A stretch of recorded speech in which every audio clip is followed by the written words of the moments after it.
Hello, my name is Megan Jewett-Chan, and for my informative speech, I will be doing Deception and Nonverbal Communication for my Communications 101 class.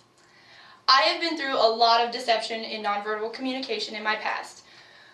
With one of my friends, he has lied to me many times, and I have just now started to realize it with everything going on in the past. He has lied to me for being with a girl, being somewhere where he's not, doing something that he's not actually doing, and until I started looking into deception and nonverbal communication, I finally found out how to tell whether he was lying or not. Whether it was a look to the left to remember something that was constructed in their head, or to not actually give me eye contact. So with this being said, we will go over how to detect deception in nonverbal communication, and we will also go over how love is blind in communication. Also, we will discuss how hard it is to really detect how somebody is lying. There are many types of deceivers. There are say no evil, which is when someone will cover their mouth because something in their brain causes them not to want to let out a lie, but instead they still do. There is smell no evil. They'll either rub or scratch their nose to, tell their lie but not be fully aware of it. There's also see no evil, so they'll rub their eyes to distract them from telling their lies. They could get a hot collar, itchy neck, constant jitter, no eye contact. Many of these people have a reaction to telling a lie, but they want to tell the truth, but in the end, a lie is still a lie. The body language is also another big thing in deception of nonverbal communication. It's whether it's anxiety with telling a speech, like we are today, or it is control. So body movement will cause somebody to either overstress about something, or they will cause them to understress, which can increase or decrease the amount of movement with the body. There's also distraction.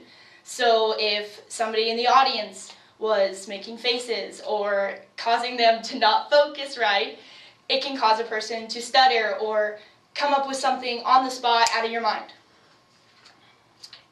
Richard Brandler and John Grinder did a study and wrote a book called Frogs into Princes.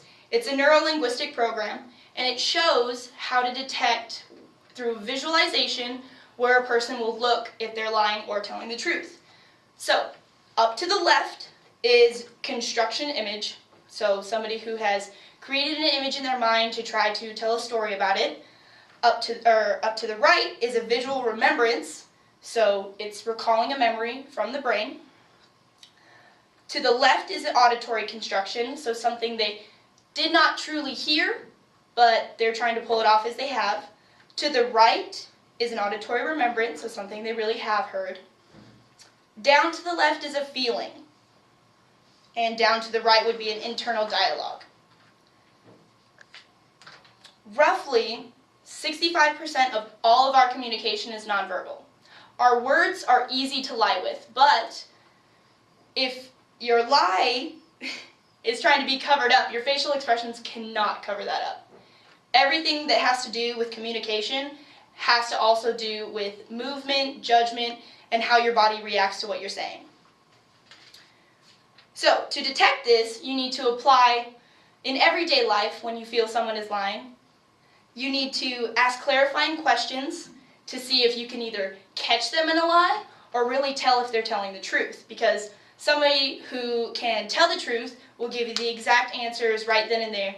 But if somebody is unprepared within a lie, they will tell you whatever pops into their head as soon as they really can, which can cause a little bit of lag time.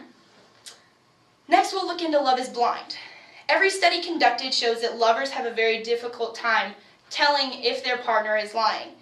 This is because you have so much trust in one person that you don't want them. You pretty much shadow yourself and do not want to see that they're lying, so you'll pretty much turn the blind eye.